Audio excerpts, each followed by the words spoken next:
नमस्कार दोस्तों, आज की कहानी है भाई बहन का अनोखा रिश्ता। अमित एक बहुत ही होनहार लड़का था जो हमेशा ही ईमानदारी के साथ अपनी पढ़ाई पर ध्यान देता और हमेशा अपने पिताजी के काम में मदद भी कर दिया करता था। ऐसे तो वह बस सिर्फ 12वीं कक्षा का छात्र था, लेकिन फिर भी उसमें गजब का आत्मविश्वास था कि वह अकेले ही अपने पिता का काम संभाल लेता था और साथ में पढ़ाई पर भी ध्यान देता था। अमित की माँ का देहांत 2 साल पहले ही हो चुका था और उसकी एक छोटी बहन थी जो स्कूल जाती थी, लेकिन कभी कभी इसे भी स्कूल से छुट्टी लेनी पड़ती थी क्योंकि अमित के पिताजी सही समय पर उसके स्कूल की फीस जमा नहीं करवा पाते थे।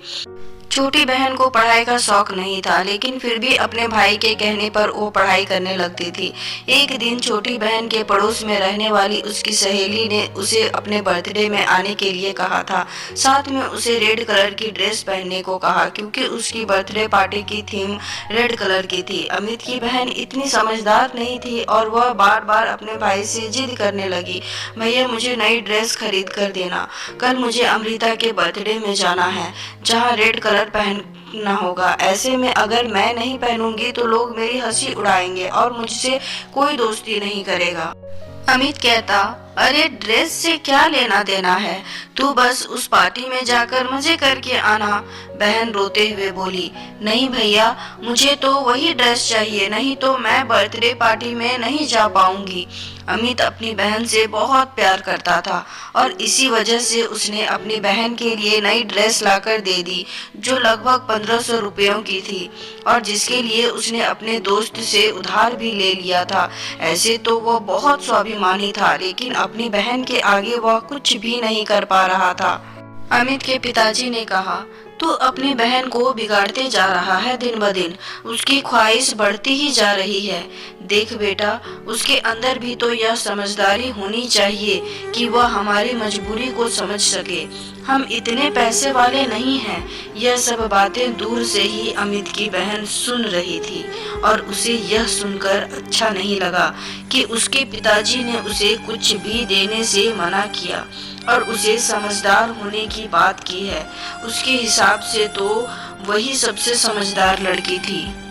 उसने अपने पिताजी और भाई की मजबूरी को सुनते हुए भी नजरअंदाज कर दिया था, क्योंकि उसे तो अपनी मनमर्जी का हर वह सामान मिल जाता था जो वह चाहती थी। अमित दिन भर अपना काम करता और रात में पढ़ाई किया करता था। वह अपनी पढ़ाई को छोड़ना नहीं चाहता था।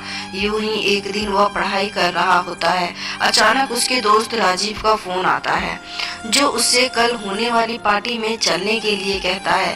राजीव कहता, अरे चल ना यार, वैसे भी तू रोज रोज काम करता है, कभी हम दोस्तों के लिए भी समय निकाल लिया कर। अमित ने कहा, हाँ हाँ क्यों नहीं, मैं भी तुम लोगों के साथ चलना चाहता हूँ, लेकिन क्या करूँ, मजबूरी है। मेरे पास तो पहनने के लिए अच्छे कपड़े भी नहीं है और ना ही मैं अपने पिताजी से ऐसी कोई ख्वाहिश करना चाहता हूँ कि मेरे पिताजी परेशान हो जाए। राजीव के बहुत कहने पर भी अमित तैयार नहीं होता और वह हमेशा पढ़ाई पर ही ध्यान लगाना चाहता है। यह सब बात सोते हुए अमित की बहन सुन लेती है, जिसे थोड़ा अफसोस होने लगता है कि जो भाई उसके लिए सब कुछ करने को तैयार है, वह खुद के लिए कभी कुछ नहीं कर पाता है। ऐसे में अचानक ही अमित के पिताजी को किसी दूसरे शहर जाना पड़ा, जहां पर कुछ जरूरी काम आ पड़ा था। अमित की बहन बोली, भाई मेरी सहेली बता रही थी कि शहर के मॉल में एक बहुत अच्छी प्रदर्शनी लगी है, जहां पर बहुत तरह तरह के डिजाइनर कपड़े मिल रहे हैं, वह भी सस्ते दामों में।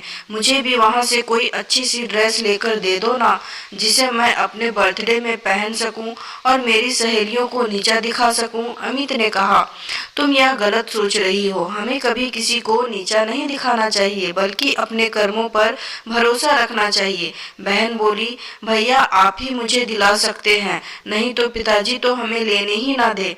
दिन भर अपनी मजबूरी बताते रहते हैं और कभी मेरा ध्यान भी नहीं रखते हैं। अमित उस समय चुप हो जाता है क्योंकि उसे अपने पिताजी की मजबूरी अच्छे से मालूम है, लेकिन छोटी बहन इन सब बातों से अनजान थी। तभी अमित को ख्याल आता है कि उस प्रदर्शनी प्रदर्शनी में जाने के लिए महंगे पास की जरूरत पड़ती है जो उसके पास नहीं है। ऐसे में वह दौड़कर अपने गुल्लक को टटोलने लगता है और एक एक करके पैसे जोड़ने लगता है ताकि वह अपनी बहन के लिए उस प्रदर्शनी के पास उपलब्ध करवा सके। ये सब देखकर अमित की बहन का कलेजा फट पड़ता है और उसे जोर से रोना आ जाता है। उसे रोता हुआ देखकर अमित दौड़कर बहन के पास जाता है। क्या हुआ? तुम इस तरह से क्यों रो रही हो? बहन रोते हुए बोली, आज तक आपने हमेशा मेरी खुशियों का ख्याल रखा, हर वह चीज मुझे दिलाई जो मैं मांगती रही, लेकिन कभी भी मैंने आपसे यह नहीं पूछा कि आखिर आप इन पैसों का इंतजाम कहाँ से करते हैं। लेकिन आपको एक एक रुपए जोड़ते देखकर मुझे बहुत दुख हुआ कि आप मेरी खुशी के लिए इतना कुछ कर सकते हैं, लेकिन मैं हमेशा स्वार्थी बनी रही। अमित बोला, अरे इतना सोचने की जरूरत नहीं है, आखिर मैं तेरा बड़ा भाई हूँ, मैं नहीं करूँगा तो कौन करेगा। बस उसी वक्त अमित की बहन दौड़कर अपने बैग से एक चीज निकाल कर लाती है और अमित की आंखों में हाथ रखकर कहती, मैं आपके लिए कुछ लेकर आई हूँ। इस बात से अमित चौंक जाता है और जैसे ही वो अपनी आंखों से बहन का हाथ हटाता है तो देखता है कि उसकी बहन उसके लिए एक सुंदर टी शर्ट लेकर आई है। अमित आश्चर्य से, यह तो बड़ी महंगी लगती है, पर तुम कहाँ से लेकर आई? बहन बोली, आपने जो मुझे थोड़े थोड़े करके मेरे खर्चे के लिए पैसे दिए थे ना, मैंने उसे ही जोड़ कर रखा था कि मैं उससे अपने लिए कोई अच्छी ड्रेस खरीद लूंगी। लेकिन जब मैंने आपके दोस्त की बात सुनी और आपने उसे पार्टी में जाने के लिए मना कर दिया, बस मैंने उसी समय ठान लिया था कि मैं आपको एक खूबसूरत टी शर्ट लेकर दूंगी। उम्मीद करती हूँ आपको यह टी शर्ट पसंद आएगी। अमित बहुत खुश होते हुए, अरे यह तो बहुत ही अच्छी है, मैं तो सोच भी नहीं सकता कि मेरे लिए कोई इतना भी कर सकता है।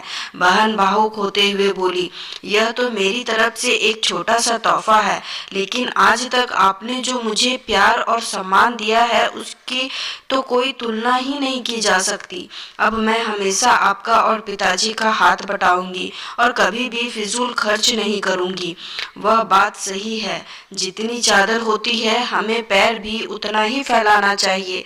बहन की समझदारी वाली बातों को सुनकर अमित की आंखों में भी आंसू आ जाते हैं और तभी पिताजी वहां खड़े होकर उन दोनों को देखने लगते हैं। अब पिताजी की आंखों में भी अमित के साथ साथ बहन के लिए भी गर्व के भाव आ जाते हैं और वे दोनों बच्चों को गले से लगा लेते हैं। उम्मीद करती हूँ कहानी अच्छी लगी होगी। कहानी अच्छी लगी हो तो आप भी अपने भाई बहनों से आपका प्यार कैसा है कमेंट में जरूर बताएं। और अगर अभी तक आपने मेरे चैनल को सब्सक्राइब नहीं किया है तो जरूर जाकर सब्सक्राइब कर दे और बेल आइकन को प्रेस कर दे और लाइक शेयर करना तो बिल्कुल ना भूले। Thank you.